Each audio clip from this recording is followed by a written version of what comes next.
itu selain PDIP itu adalah pendukung pemerintah, namun sesungguhnya sekarang ini kan pemerintahnya bukan pemerintahan Gibran, ini pemerintahannya Prabowo. Partai-partai seperti Demokrat, partai seperti PKS dan sebagainya menyebutnya mereka bergabung dengan Prabowo bukan dengan Gibran. Jadi kendati kelihatannya sangat gemuk itu, tapi mereka sesungguhnya rapuh ya koalisinya itu. Ya mereka itu bersatu karena disandra oleh Jokowi. Itu kan pada waktu Jokowi masih jadi presiden. Sekarang kan cengkeramannya meskipun masih kuat mulai mengendur lah. Setidaknya tidak sekuat saat dia masih jadi presiden. Kalau jadi presiden langsung bisa perintah sana perintah sini gitu ya. Dan nggak ada halangan lagi. Sekarang masalahnya memang tergantung pada Prabowo Subianto ya sebagai ketua umum Partai Gerindra. Saya membaca pernyataan dari mantan ketua Mahkamah Konstitusi yang juga mantan ketua Majelis Kehormatan Mahkamah Konstitusi Profesor Jimli Asidiki. Ini yang dikenal juga sangat dekat dengan Presiden Prabowo. Dia meyakini bahwa Presiden Prabowo itu akan melindungi Gibran. Sebab menurutnya yang menginginkan Gibran sebagai wakil presiden itu adalah Prabowo sendiri. Dan soal ini juga pernah diakui oleh Prabowo. Ini saya buka-buka tadi itu menjelang Pilpres pada waktu itu ya, ketika mereka sudah ditetapkan sebagai pasangan nomor urut 2 bersama dengan Gibran. Waktu itu Prabowo membantah bahwa dipilihnya Gibran sebagai calon wakil presiden itu karena politik dinasti. Dan kemudian ini adalah cawe-cawe Jokowi sehingga menempatkan anaknya sebagai calon wakil presiden. Prabowo pada waktu itu bercerita, dia dihadapkan dengan beberapa pilihan saat harus menentukan cawapres. Di antara pilihan itu termasuk orang-orang yang berpengalaman. Namun dia sendiri yang akhirnya memilih Gibran. Saya katakan di sini saya yang meminta, saya yang memilih. Itu kata dia ketika dia bicara di Sentul Convention Center Bogor pada tanggal 10 Desember 2023. Prabowo benar, dia yang memilih ini dan ini kelihatannya dari bagian strategi yang dia sangat sadari setelah dia masuk di pemerintahnya Jokowi. Dan dia tahu betul bagaimana kekuatan Jokowi ya. Ya, dia paham dia tidak mungkin menang tanpa menggandeng Gibran. Ya, karena cengkeramannya Jokowi kan sangat kuat. Semua di bawah kendalinya Jokowi, polisi, KPU, ASN, sumber daya kekuasaan, gubernur-gubernur semua dikuasai oleh Jokowi. Jadi rasanya nggak mungkin kalau dia kemudian tidak bersama Gibran atau Gibran digandeng oleh calon lain maka Prabowo bisa menang itu pasti nggak mungkin. Makanya itu Prabowo yang menyatakan saya yang memilih dia. Itu bagian dari strategi yang harus diambil oleh Prabowo. Tapi apakah dengan begitu Jokowi juga nggak menginginkan? Ya nggak juga. Sejak awal jelas dia menginginkan Gibran menjadi wakil presiden lah setidaknya. Kalau setelah dia gagal untuk maju kembali 3 periode atau yang pada waktu itu kan setelah gagal dia coba memperpanjang masa jabatannya dengan alasan COVID. Tapi semuanya kan ditolak. Yang paling kencang menolak justru Ibu Megawati sendiri. Jadi ya buat Jokowi kalau Prabowo nggak mau ngambil Gibran dia akan dukung calon lain dan calon lain yang akan menang. Jadi saya kira ini kalau bahwa kemudian Gibran itu jadi calon wakil presiden Pak nggak ada keinginan apapun dari Pak Jokowi, saya kira nggak benar juga gitu. Jadi makanya saya menyebut ini ketika Pak Jokowi menyatakan bahwa ini satu paket gitu, ini pesan dan ancaman halus lah dari Pak Jokowi kepada Pak Prabowo. Jadi Anda jangan salah paham bahwa wah Jokowi paham banget ya terhadap sistem kenegaraan, ketatanegaraan kita gitu ya. Apalagi kalau kemudian ada sebut ini sikap negarawan, enggak juga, enggak ada urusannya itu soal sikap kenegarawanan itu termasuk sistem ketatanegaraan kan dalam strateginya Jokowi kalau ada yang aturan yang menghalangi maunya dia ya dia ubah aturannya, undang-undangnya dia ubah apa gitu. Kalau belum ada ya dia bikin. Jelas Jokowi sangat paham bagaimana dia memainkan semua infrastruktur kekuasaan untuk memenangkan Pilpres.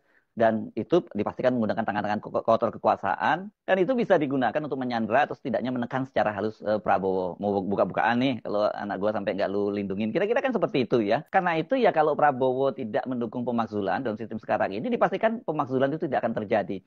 Jadi sekarang ini ya, soal jadi tidaknya pemakzulan, semuanya terpulang kepada Presiden Prabowo. Kalau Presiden Prabowo mau Gibran dimakzulkan, jadi barang itu besok juga gitu ya.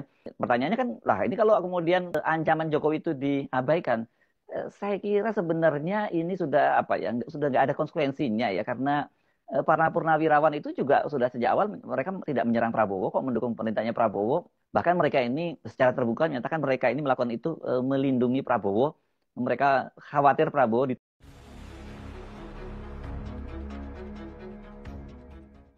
kepuasan dia sekitar 90% lebih. Itu aja kan nggak logis. Burhanuddin tadi udah bilang, itu pemilih rata-rata memilih pakai emosi, bukan berdasarkan apa istilahnya teknokratik, istilahnya berdasarkan profesional kerja dia. Kalau survei terhadap pemerintah provinsinya, itu baru masyarakat real memilihnya ya kan, berdasarkan apa yang mereka rasakan. Nah masyarakatnya lupa. Yang memimpin Pemprov itu adalah Kadek Mulyadi. Artinya KDM itu cuma Artinya KDM itu nilainya cuma 50%. Itulah real. Berarti yang 90% itu adalah kepuasan terhadap kinerjanya sebagai seorang YouTuber. Jadi gini aja terakhir ya. Bagusnya kalian itu juga masyarakat juga harus dukung dia. Bapak kan konten kreator. Bapak ini kan harus mensejahterakan kehidupan kami masyarakat. Kemarin kan Bapak udah janjinya 1, 2, 3. Bapak ini janjinya, Pak tolong Pak bikinkan Pak berikan laporan kepada kami Pak sebagai yang memberikan mandat. Bisa nggak Pak? Bagaimana progresnya Pak? Itu lebih penting. Itu yang kalian harus tahu, masyarakat harus cerdas. Terus terakhir, kalian buat tuh aspirasi kalian apa di daerah masing-masing. Katanya kan KDM hebat, ya kan? Kita buktikan, kalian buktikan. Buat aspirasi kalian apa? Coba sampai ke dia. Jangan-jangan sampai dia habis jabatan nggak ada satupun yang, atau nggak banyak yang nggak bisa dipenuhi dia. Terbukti di situ berarti dia nggak punya kapasitas. Coba diuji. Ya, yang mengatakan hebat, Bapak Aing hebat misalnya, ini kesempatan kalian untuk mengetes dia. Jangan-jangan nanti kalian malah kecewa sama dia karena tidak didengar aspirasinya sampai habis jabatan. Cobalah dulu lakukan itu, Pak KDM. Itu aja dulu, Mei. Tambahan ya, kurasa Duda Merayu Janda ini juga harus bikin kebijakan terkait pendidikan bahasa ini, supaya orang Jabar ini dididik bahasa. Coba bagiin lagi live-nya dong, biar nggak sepi kayak gini, kasihan ya kan? Biar bisa bahasa macan. Masih sepi gitu. Kalau dia kasih kebijakan tentang pendidikan bahasa macan, ini orang Jawa Barat ini juga akan ngerti bahasa dengan macan ini, biar kita juga ngerti. Dia kan ngomong sama macan nih. Coba suruh Kang Duda Merayu Janda ini kasih kebijakan terkait ini pendidikan bahasa macan. Setuju nggak kira-kira ya orang Jawa Barat ya? Biar kita juga bisa ngomong. Silakan Fan, silakan Fan. Nah, silakan Fan, silakan. Aku sih nggak ada tanggapan apa-apa, yang lebih baik nanggapin keluarga sendiri, anak sendiri, daripada kayak gini nggak ada manfaat bagi gue, nggak ada berkahnya. Lebih baik berkah ngurusin hidup sendiri, terima kasih. keluarga, Assalamualaikum. Kayak gitu ya. Silakan untuk yang lain, silakan. Putra, Pocong, silakan. Kalau membantah Pocong, silakan. Boleh, apa-apa? Siapa nih? Ini saya Ya, kan. Pocong. Kan mulai ramai lagi Bang. Sekarang bukan gubernur lagi, ada kepala desa tuh Bang, viral juga si Oho. Dari Karawang. Yang Oho itu dari Purbalingga apa dari mana itu? Yang kerjanya yang tatoan itu. Itu Dari dulu udah viral itu.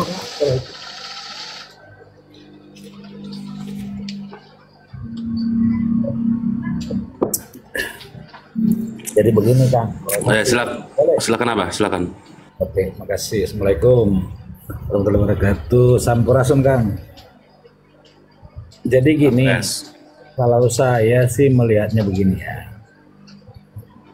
Saya ini jujur pencoblos, pendukung juga terhadap waktu beliau belum jadi gubernur. Tetapi akhir-akhir ini saya lihat ada yang ini dari kawan-kawan pendukung ya, sehingga jadi bergerak dari rasa simpatik menjadi kultus. Nah, ini yang bahaya nanti bagi Kang Deddy sendiri. Presiden ke belakang beberapa tahun yang lalu ya, yang dikatanya bahwa pejabat itu tergantung partai politik. Saya mau sedikit ngasih bantahan soal itu ya. Pak Hari Hamzah itu anggota Dewan DPR RI dari PKS waktu itu. Nah, ketika itu dia berseberangan dengan partainya menginstruksikan A, dia tidak mau. Dia maunya B. Akhirnya dia mau di PAW. Pada waktu itu dia menggugat.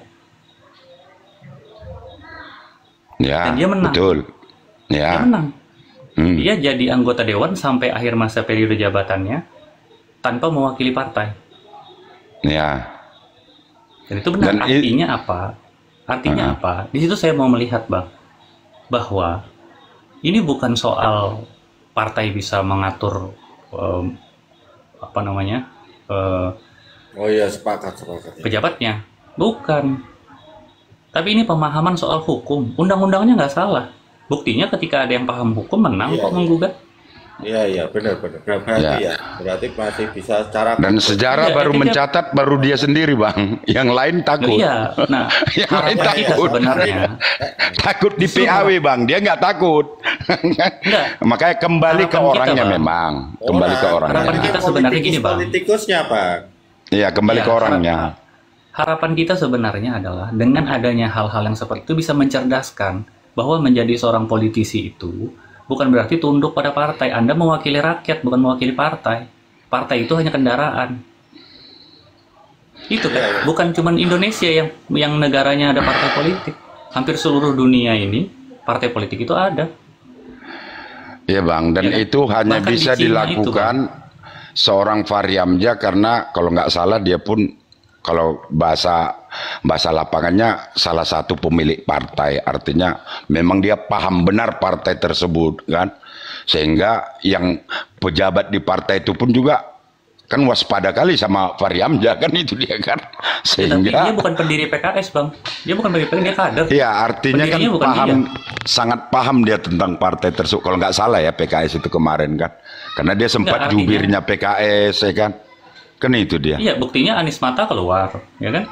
Nah, maksud saya begini, ketika kita berseberangan dengan partai, bukan berarti partai itu berhak secara semena-mena atau sewenang-wenang atau memiliki kewenangan menghabisi karir politik kita misalkan.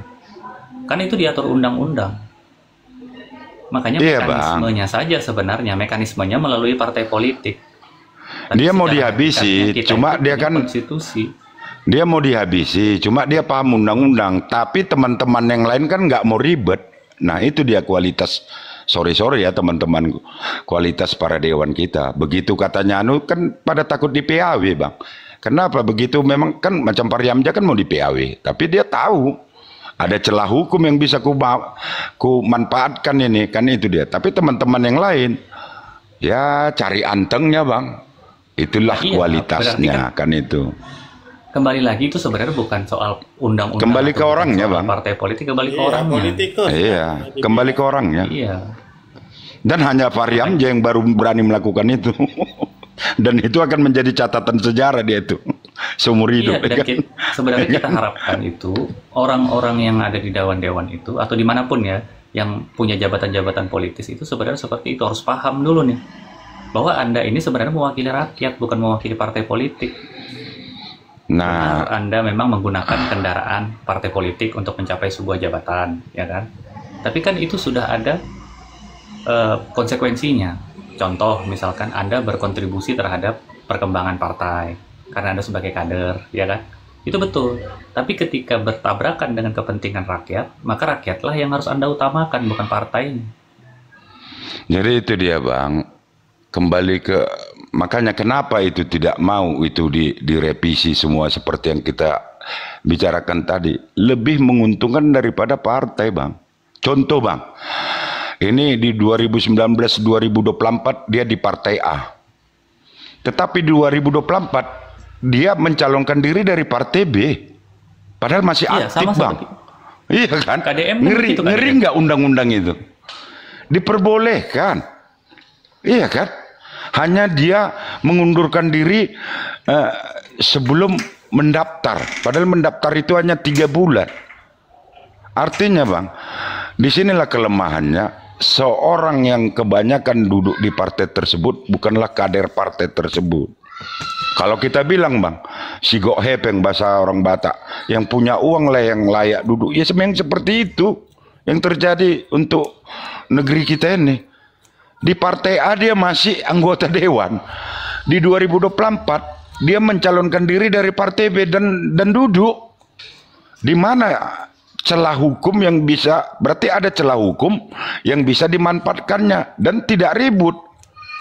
Artinya undang-undang itu ya tidak seperti yang kita bahas ini, nggak tegas. Dan itu siapa yang buat? Partai politik. Dan bukan dia sendiri, berarti yang lain mungkin banyak di kabupaten daerah lain. Ini contoh di depan mataku yang asli. Masih anggota Partai A. Tapi 2024 dia maju melalui Partai B. Di KPU-nya macam mana? Ya celah itu apakah ketika mendaftar dia mengundurkan diri? Ya hanya 3 bulan. Dia menjadi kader partai B tersebut.